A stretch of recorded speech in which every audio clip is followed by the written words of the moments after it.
Hello and welcome to another one of those days where I talk all about what Tinto Talks has been talking about. And we have actually quite a lot to talk about today because we have, of course, the feedback from the Italian Maps thread. Of course, the Italian Maps feedback was feedback on a previous Tinto Maps, and now there's feedback on the feedback, so we're talking about what Tinto Talks is talking about on feedback on a map. It works. Just go with it. We've also got, of course, the Saturday building, which you can see in front of you. And also we have the Scandinavia map thread. And also, finally, we get to learn a little bit more about the exploration system and the feedback that has come with that. So before we get into any of that, firstly, today is my birthday. 21st of July, and I have just turned 33. So if you want to throw me a lovely, birthday, gift, maybe hit that sub button. That would be pretty cool. I would enjoy that quite a lot. Plus, you get to keep up to date and informed about everything coming out of Project Caesar. So win-win and happy birthday to me. Let's get into it with the tar kiln. This is a building that can only be built in a location that has a woods or forest vegetation thing, or if the raw material is lumber.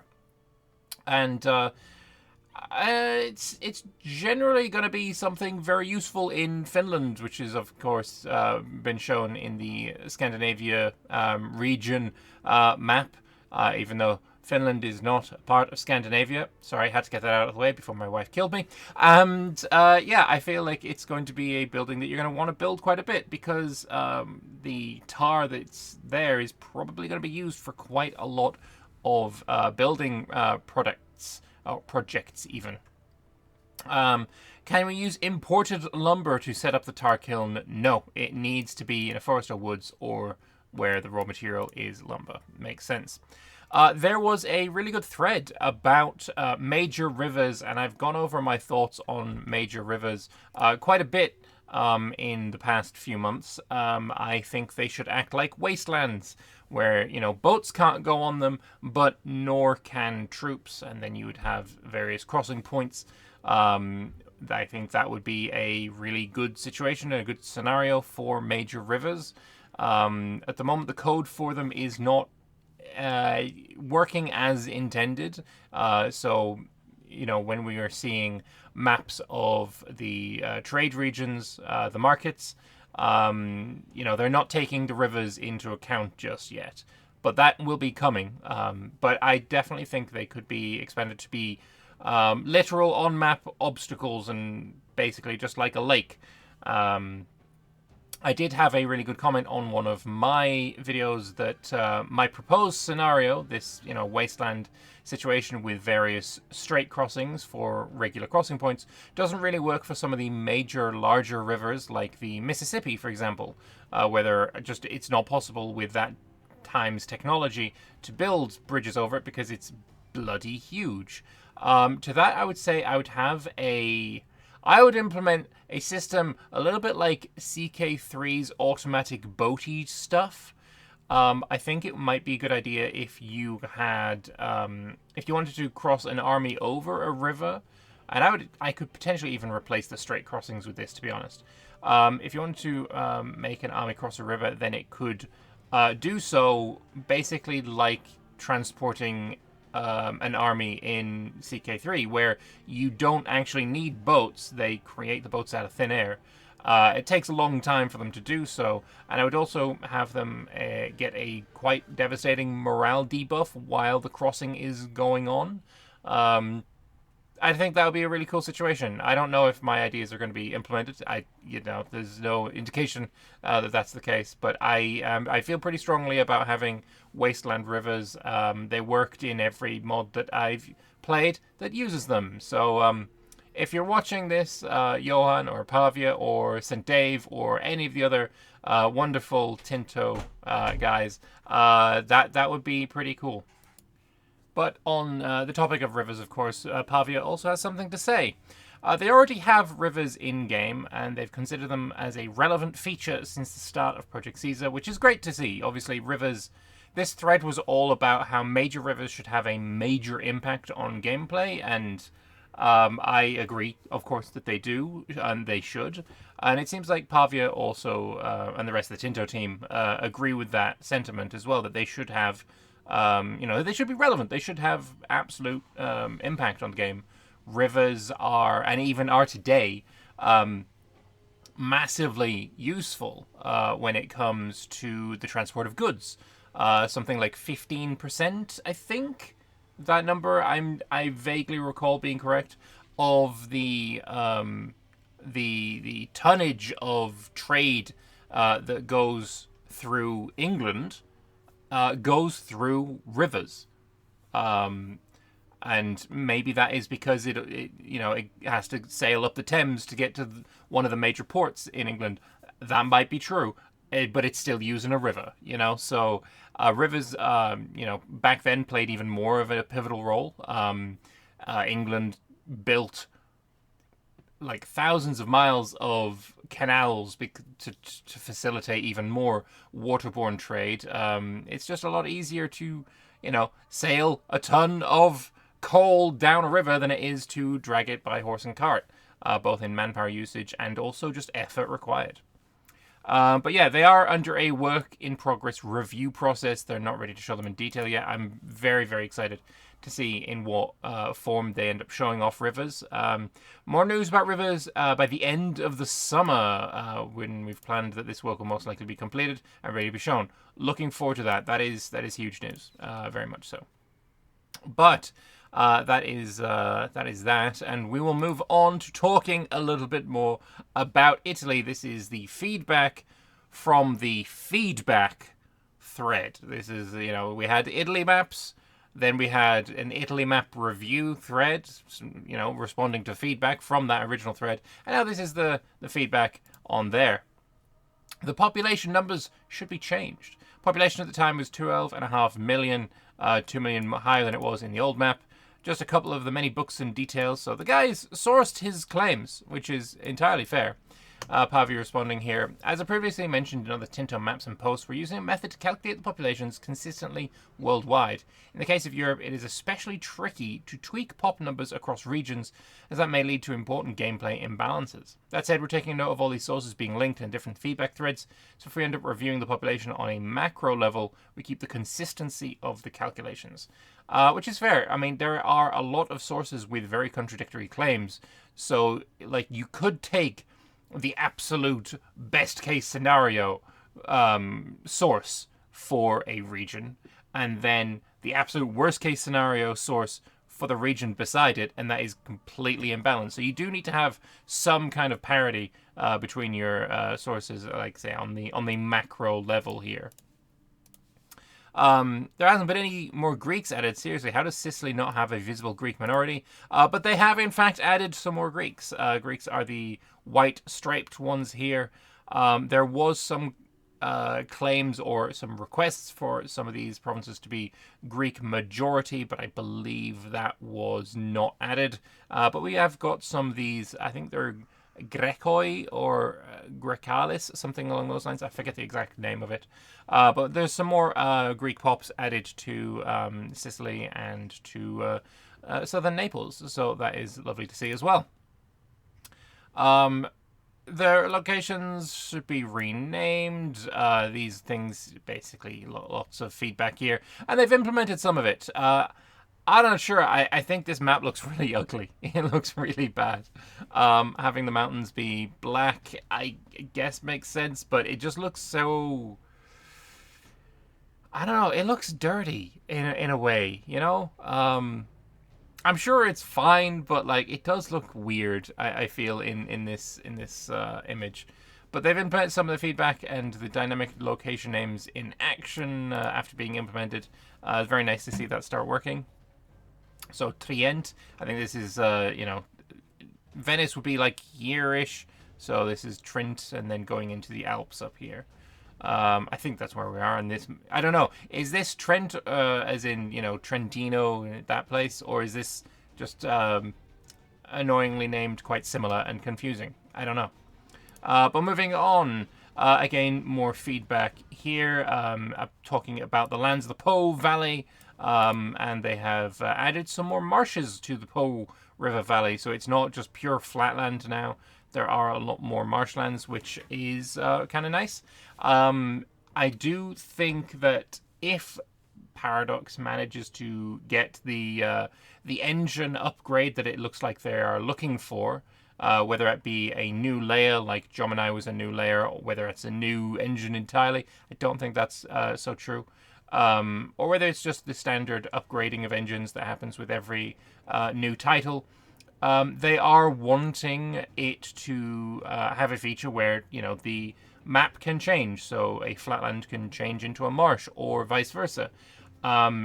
If that does come to pass, then I can expect that there will be some method of drainage being done for countries. I know a lot of marshland drainage was done in England, I'm almost certain it's going to be in Italy with the Po River Valley. I know it was done in Lithuania as well, and Ruthenia.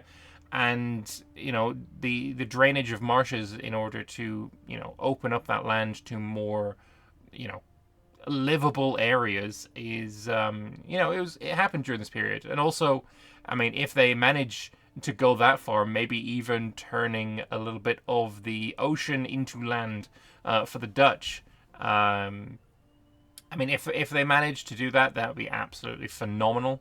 I think that is one of the big pain points of previous Paradox games, where you have a huge forest and you can have an event that says the historical event where the forests are deforested, but then you look on the terrain map mode and it's still woods, and the only thing that's changed is you get a dev cost modifier to discount the fact that it was it used to be woods. So yeah, hopefully they'll be able to get that kind of technology going in the engine, and we'll be able to drain the marshes. That would be very nice. Didn't France have like 100 locations added? 140 if I remember rightly. Frankly, don't understand why so many or so few locations being added to different regions. Is it because the comments posted here, the level of your previous research? Always feels random to me, so hopefully the team takes map changes as a whole and not region by region. Balance is very important, the map is a big part of that. It's part of your response here. It's a valid concern, to be fair. Precisely because we take into account balance, we're making the changes needed for it. Originally, France and Italy had roughly the same number of locations, despite Italy being 300,000 kilometers squared and France being 550,000 kilometers squared. Therefore, even with the additions, Italy still has a higher location density than France, which is the way we want it to be. But France is now more balanced regarding it, and as is Iberia regarding France, as both were reviewed on a similar scope. Perfect response, honestly. That I feel like if I was Ekinda here, then I would be pretty satisfied with that response.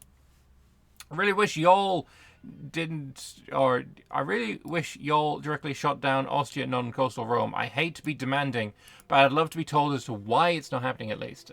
So the thing here is Rome, historically and modern day, is not a coastal city, but the location of Rome in the Tinto maps is a coastal location. And the request here that I've seen quite a bit is for Ostia to be the coastal location and then Rome to be landlocked. Historically, that makes some amount of sense, especially during the Roman period. Ostia was the port for Rome, and if anyone's played Imperity, you'll know that that is in fact the case. But Pavi responding here, because Lazio is already quite dense in locations. We'll take another look, but it's not likely that it will be added, as Ostia was not an important location in the Middle and Modern Ages. What we have on the map is the location that ended up being the most important papal port in the Modern Age, Civitavecchia. I nailed that pronunciation. Absolutely beautiful. Last thing I may add is that I find it incomprehensible how southern mainland Italy has about 10 locations less than Ireland. I feel like, less than 10 locations. 10 locations less than Ireland, even though it's over 7,000 kilometers squared larger and more populated. Makes no sense at all, and if much feels wrong, I sincerely hope it'll be fixed. It's admirable that you gave Ireland over 80 to enhance the gameplay on the Isle, but expect is the wrong word to use. I hope they will do the exact same thing for the rest of Europe, especially if it was a densely populated area. So, number of locations not equal to population. We'll take a look at Ireland when we do a review, but in gameplay terms, Southern Italy was more valuable than Ireland. And, I mean, that's fair. That's fair, number of locations shouldn't equal population. That's fair. Otherwise, India will just be pixel dense location wise. But as you can see, my own response here as well. The amount of locations will be most important for the maneuvering of armies and warfare. And Southern Italy will, I predict, and based on other Paradox games that have been made, it'll be much more hotly contested and fought over than Ireland. Maybe it warrants a higher location density than Ireland does. I stand by this. I think, sure, having higher province or location density is a great thing. But if I was to choose Southern Italy or Ireland for higher location density, I'm sorry, Ireland, but you just lose that argument every single time. Ireland will not be more hotly contested than Southern Italy. There are multiple countries that want to take over Southern Italy.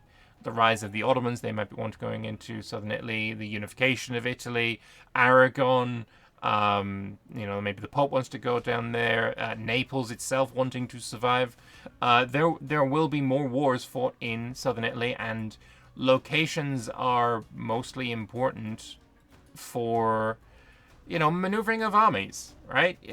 Armies are moving on a location by location basis, so that makes sense to have more dense regions in places where armies are going to be moving around more. And Ireland just isn't that. After the conquest of Ireland by England, most likely, the area is not really going to see much action.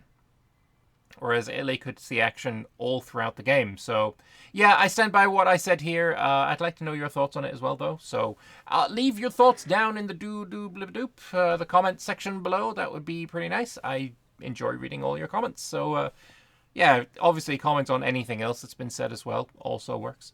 But yeah, leave your comments down below. Do you agree with me on the Ireland, Southern Italy, province density, doodad split? Let me know.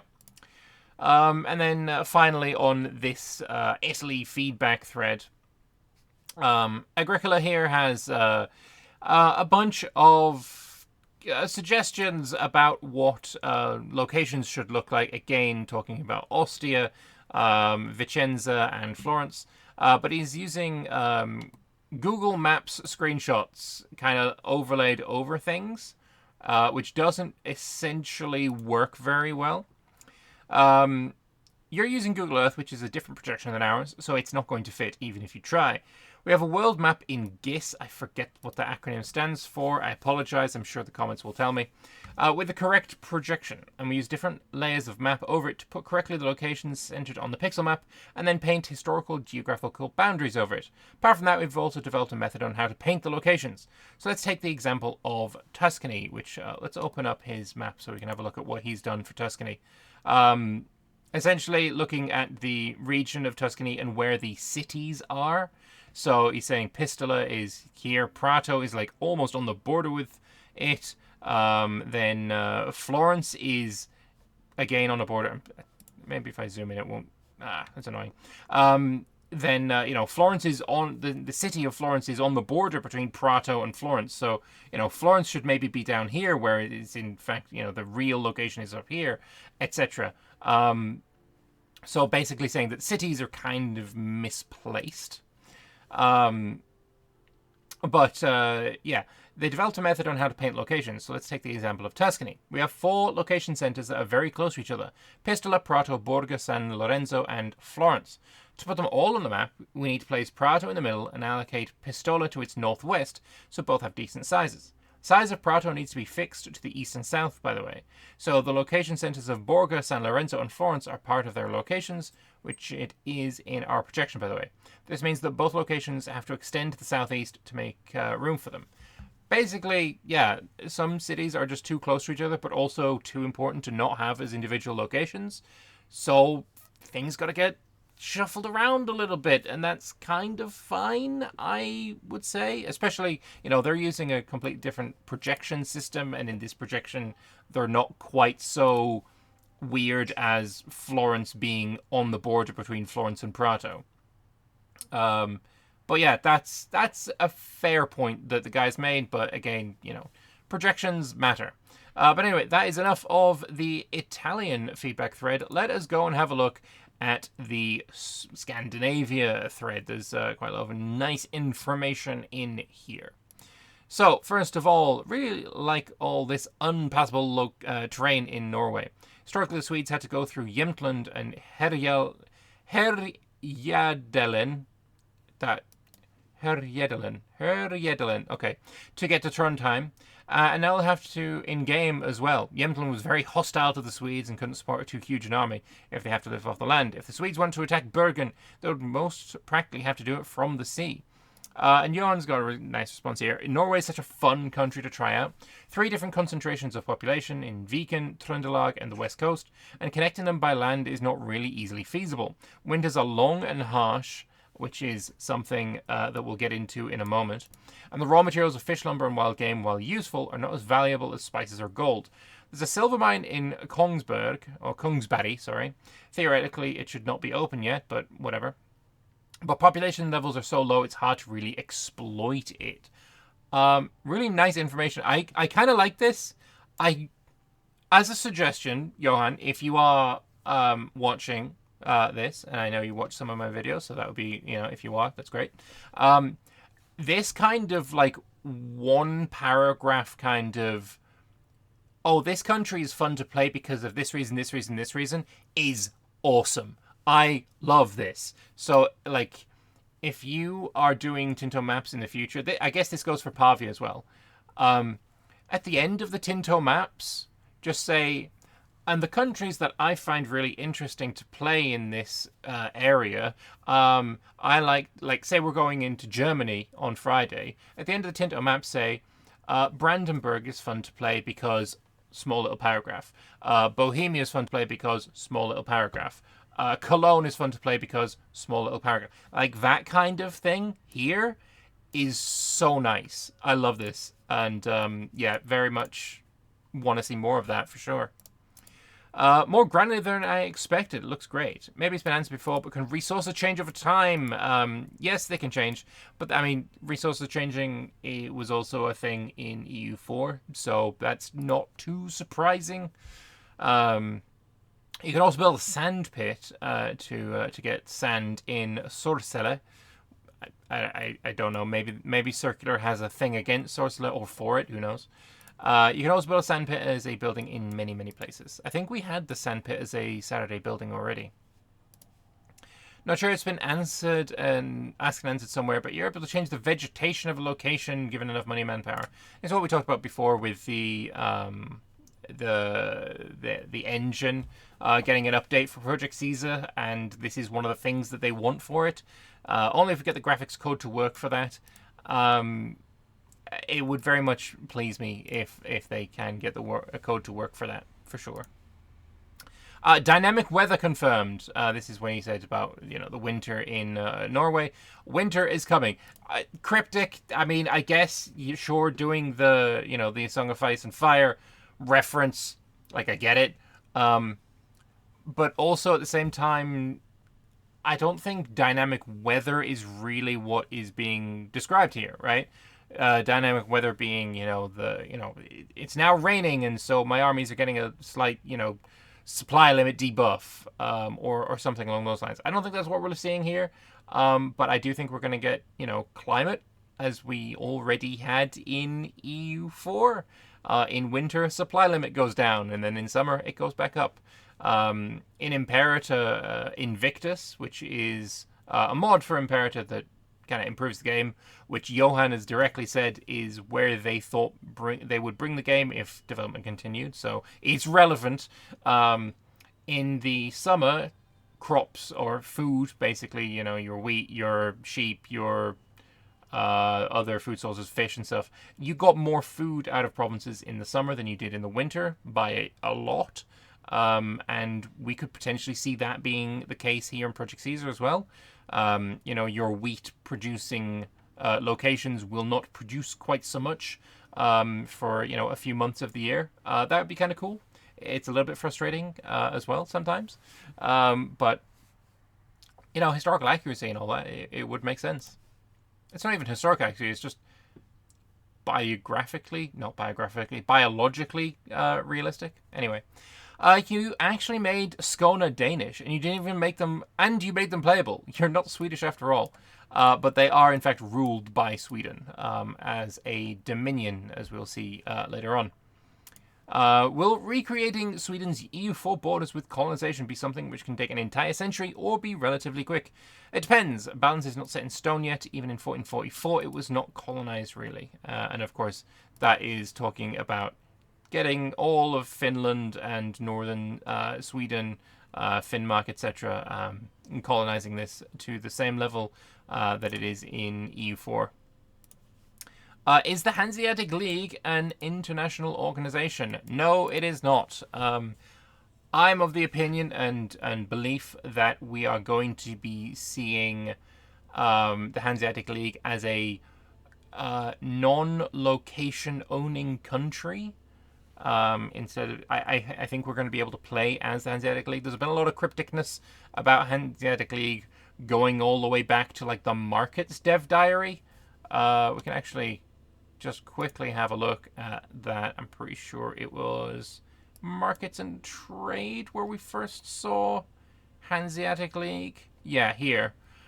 They're not a country with land. It will be Lübeck, but they are something that you have here. They're not an international organization. I think they're going to be a nation you can play that doesn't have land, is my guess. But I guess we'll find out more about that when something like that pops up. I don't know. Don't know the history of the region, so it might be a good reason for this. But why are there significant parts of the northern Swedish and Finnish coastlines around the Gulf of Bothnia with a majority Swedish population? It's something I brought up in my own video. Which are not owned by Sweden. Particularly on the Finnish side of the Gulf, there's a significant stretch of coastline that is majority Swedish population. But I thought the main reason Swedes lived anywhere in Finland would be because Sweden owned land there. Okay, so I just got to point out, especially because my wife is Finlandssvensk, which means a Swedish-speaking Finn. It's not Swedes living... I thought the main reason Swedes lived anywhere in Finland, unless you were Swedish and born in Sweden or parentage in Swedish parentage and moved to Finland, you're not a Swede living in Finland. He's referring to Finlandssvensk people who are Finnish. My wife is Finnish. She's Finlandssvensk, but she is Finnish. I would be remiss to not point that out and highlight that, because that is I don't know, I'm probably getting political here, but it does affect my life, so I don't know, deal with it. But yes, no, it's not Swedish people living in Finland. They are Finnish people who speak Swedish. And yes, that is because, Sweden controlled Finland for quite some time, and the town I live in was founded by Swedish speakers. And basically, yeah, but, because Sweden owned land there, essentially. But countries in 1337 were not really monolithic entities like today. People moved a lot on their own, and with free farmers, there is lands with not much people that can be farmed not far from here. It's a very tempting choice for a second or third son to farm. It's basically saying that there is essentially non-state actor colonization is essentially the way I'm looking at this. Whether that's also going to be a mechanic, whether the Swedish population of Ostrobothnia, so this area here, this bit of stretch of coastline, which is mostly where they're referring to, whether the Swedish population in there can move around up there is up for debate. Maybe that is going to be a thing. Maybe they will, start colonizing on their own before the state of Sweden does. That would be interesting. Where am I gone?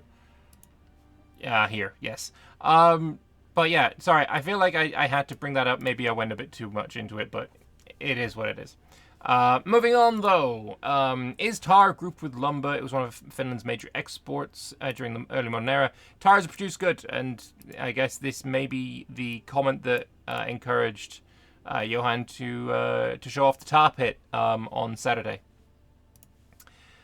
With the current population setup, Finland is about 30 to 40% Swedish. He did the math. Good job. The earliest concrete numbers for Swedish speakers in Finland that I know of is from 1610, 3 whole centuries of Swedish rule after the start date, where 17.5% of Finland spoke Swedish. The current culture breakdown is completely unjustifiable, especially when considering that Swedish settlement and rule only further spread after 1337. It is a good point, and it will be tweaked. So, okay then. An approximate suggestion for change, Rättvik being optional with a dashed line. Just a suggestion on the map. It's fair enough.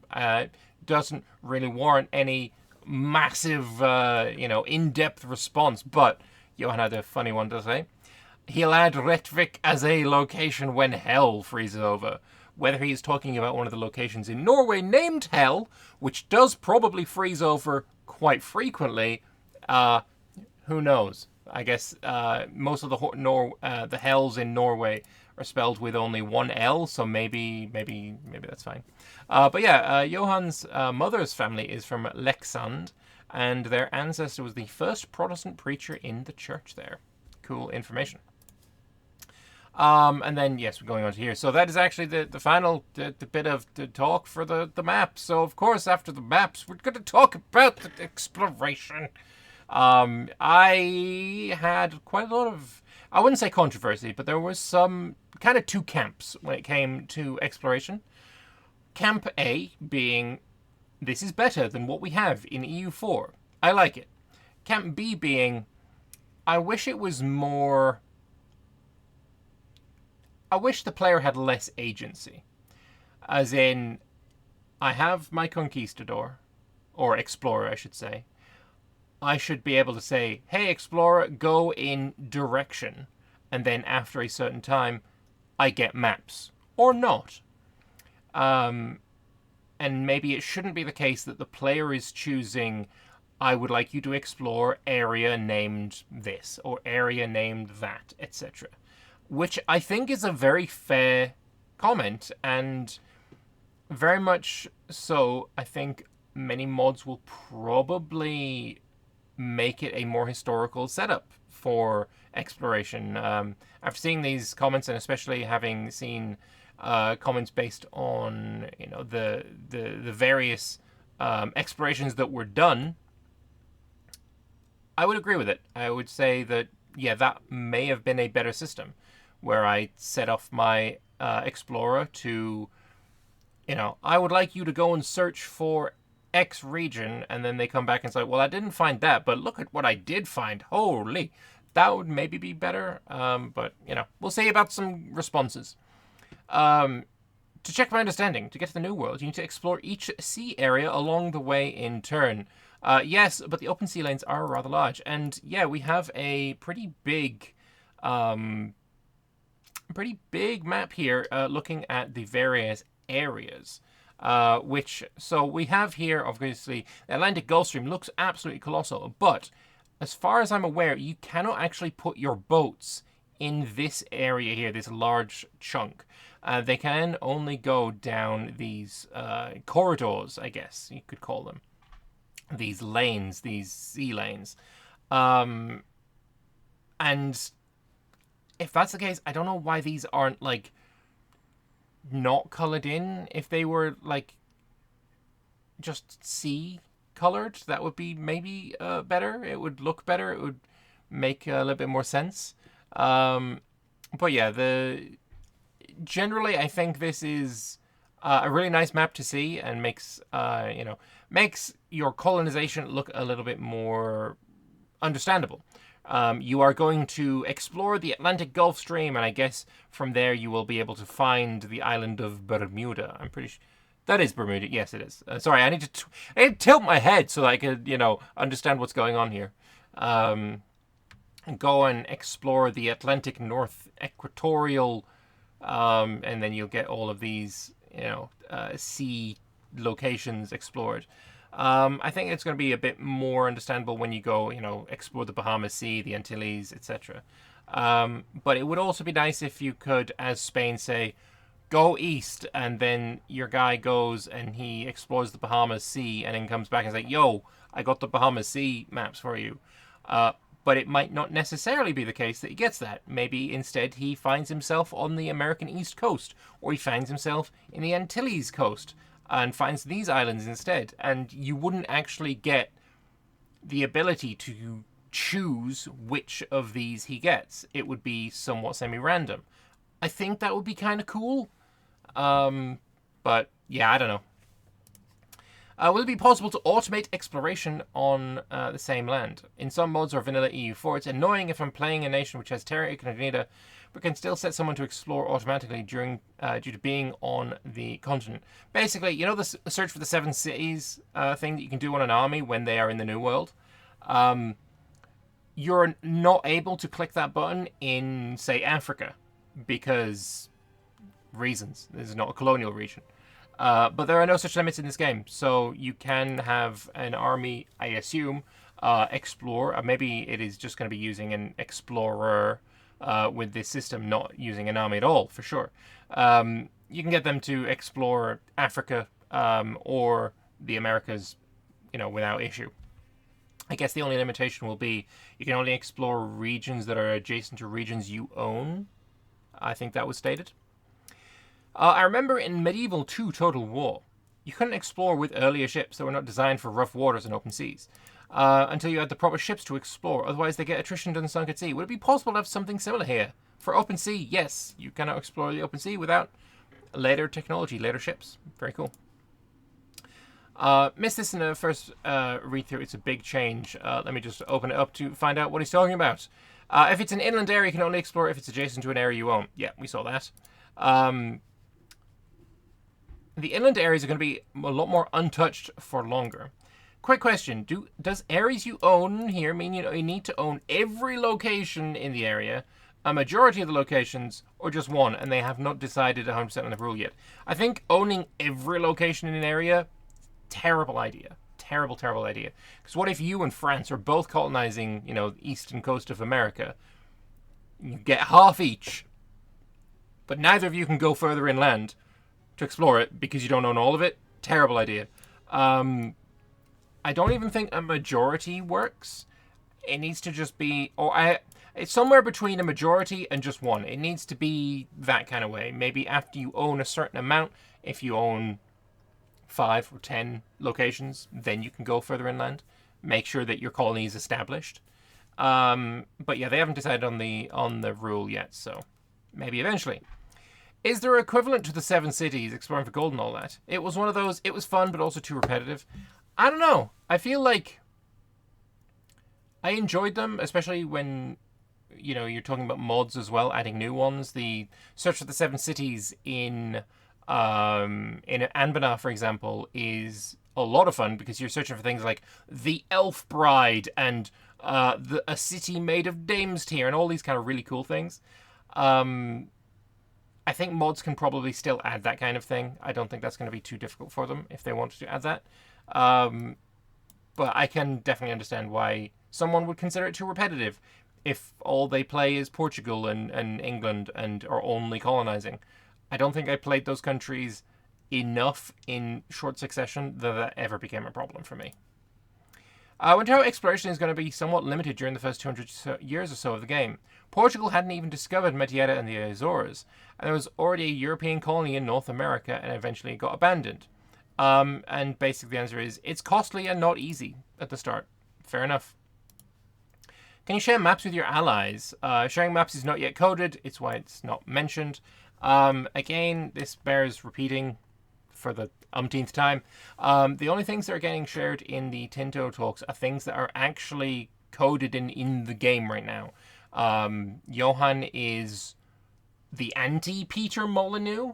He's not promising or even talking about things that haven't actually been made yet. So I mean, there are cases where he says, maybe we'll be able to get this thing done. Take this example of the vegetation changes, right? Peter Molyneux would say, we will allow you to deforest areas and change the map. Johan is saying, if we get the code for it. That's the difference here, and they're not talking about things that are not in the game, which is entirely fair. It's honestly a really good way, because then that everything that's being shown in the Tinto talks are things that are functional as of when it was written. I think that's really cool. If exploration is successful, are the sailors and manpower refunded, or do they functionally die when you pay for the expedition? They functionally die at the end. So everyone that you send off on an expedition, they stay gone. They find a new life in the colonies. It looks fun, clean, and not a whole lot of micro. Good choice, I guess. We're still really curious how colonization will work, but we'll end up talking about it sometime in mid-August. So, I mean, August is only a week and a little bit away, so it's not going to be long. Within the next 4 to 5 Tinto talks, we'll talk about colonization. That's awesome. Quoting the post, a purple advance is a unique one that's not unique to anyone. This one is unique to anyone in the Western Europe subcontinent in the age of Renaissance. Wouldn't it make more sense to have this special advance be locked to certain tags? Because this makes me think that any Western European tag can just get into the colonial race to India, when most of it didn't even mind until after the 16th century. Minor tag in the middle of the HRE, for example. But that's not going to happen, really. The minor tank in the HRE needs to get 2 or 3 ports first to spend on sailors, and then won't have the naval range to reach that far for a century. Currently it's balanced so Portugal can barely afford exploring at the start, and maybe Flanders or Brittany can gamble on it. He also says England and France can get in on it, and also Castile relatively easily. Those tend to be far more busy with other things, like English armies visiting regularly. Yeah, I do hope there is something to encourage England to get involved in France, right? Because it could be a case where an England player's like, I'm just going to cut my losses before they even start being losses and just be, concentrating on my island. That could happen. It's what most multiplayers go with. England sells their French holdings and then just focuses on their island, which is a good situation for the English. Hopefully there is something that really encourages the English to want to stick around in France. On the failure of the expedition, how will the results of the exploration look like? It is all or nothing. If you get, your expedition fails, you don't get any maps. Not at all. Okay, fair enough. How does naval range impact exploration? It is a limit. Exploration failure is a yearly chance, right? Yes, it is. Longer expeditions have more chance to fail. Will the first nation to circumnavigate something, blah, blah, blah, no certain mechanic yet. So maybe that's going to be a thing. Exploration is like an EU4 done per area. While it's a logical choice, there are some historical voyages that cannot be replicated by the system. Sadly, it's a choice they have to do for better gameplay over historical realism. These are things like exploring around the Cape of Good Hope, around South Africa. That really can't be done with this system because you're exploring area by area, and that exploration didn't just get to the Cape of Good Hope and then come back. It carried on a bit more. So it is a little bit of a shame. And maybe the system that we talked about at the start of this section maybe would work better for that, but I don't know. If they've played the game, I haven't played the game, so maybe it is better gameplay this way. I love that inland exploration will be more difficult and the rivers like the Mississippi be easier to explore as it was historically, hopefully. They're still revising the river design. We talked about this a few times already. Hopefully we'll see how rivers function soon enough. Hopefully the new exploration system will slow the colonization efforts, making them more similar to the historical progression. That is one of the goals. Fantastic. Is there any limit on how much exploration missions can be happening at once? As many as you can afford and as many characters as you can assign to lead them. So that's pretty cool. Did you take the screenshot, zoomed out, rotated it, and then cropped it to a rectangle, or is turning the camera like this possible in-game? Turning the camera is possible since Imperator, CK, those could both rotate the camera as well, so it's very much assumed that you can do it here as well. But I like this. We're getting some more map options being shown. Especially, I'm liking this one. Flat map mode, zoomed out, or fog of war. If you can change this to being, you know, a key press, a map mode, I don't like the fact that you zoomed out here. One of these options could be just fog of war, or just all the time. Just, you know, the ability to change options is awesome, and hopefully this silly idea that Paradox got where zooming in and out should change your map mode, hopefully we're going to be able to, you know, resign that to an unused option, because, you know, I don't like it. I don't like it. It's bad and I don't like it. Glad to see that we'll be able to send our 000 heir to go find some new land and be very sad when he does not return. Again, cryptic, maybe this means that we're able to send our really shit heirs off to explore and hope that he fails. I mean, if he's a 000, he's probably pretty likely to fail.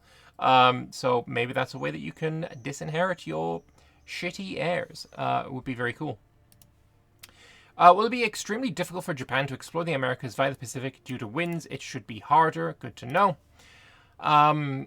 So they're just glorified types of army and military mana then. He's talking about manpower and sailors. This is such a clown comment. If you want to count actual people dying as mana, then yes. I mean, nobody arguing in good faith considers manpower or sailors to be mana. Literally 0 people that argue in good faith consider that. The only people who are pretending that they consider it to be a mana are people looking to shit on the system. And I don't know, this is not the first comment that I would have called clown comment by this user. I feel like they should just be ignored at this point. I'm not calling for a witch hunt. I'm calling for an ignore hunt. You know, just ignore this user. He's a bit of a clown. Moving on, though. How many undiscovered areas are there at the start of the game for typical future colonizers such as England or Portugal? Will we have to manually send exploration missions to all of them individually in order to discover the entire map? I'd expect it to be somewhere between 50 and 250 that you want to explore as a colonizer, unless you want to catch them all. That is kind of huge, actually. I wasn't expecting there to be up to 250. That's kind of awesome. I like it. And then finally, in one of your replies, you mentioned that Portugal can barely afford to explore at the start, and perhaps Flanders or Brittany could gamble on it. I assume that this means that, for example, England or Castile could as well. And yes, all 3 of those, England, Castile, and France, can easily afford to colonize. Cool. I am a fan of what we've learned here today. Let's pop this map on for something nice to look at. I would like to know your thoughts, as always, because they are interesting to me. So if you want to leave them in the comment section below, what did you find most intriguing, interesting, surprising out of everything that we have gone over? I'd be interested to know. So leave your comments down in the comment section below. Reminder, it is my birthday, and for my birthday, I would like you to subscribe to me. So if you would do that, great. But until next time, I will see you on Wednesday when we will be talking about something else. And I have forgotten what that something else is, so we will go and check real quick. I love my memory. It's so beautiful. Combat for Armies! How could I forget? How could I forget? It's Combat for Armies. Dev Diary 22. Dev Diary 22 is going to be how combat works. The shade upon Victoria is real. I'm hoping it's not going to be dog shit, obviously, as the last Dev Diary 22 was. But I have full faith that we're not going to get such a terrible system, because it's already been confirmed that it's not using Victoria 3 system, which is terrible. But anyway, I will see you for a Combat Dev Diary on Wednesday. Thanks all for watching. I'm going to go and enjoy the rest of my birthday. Bye-bye.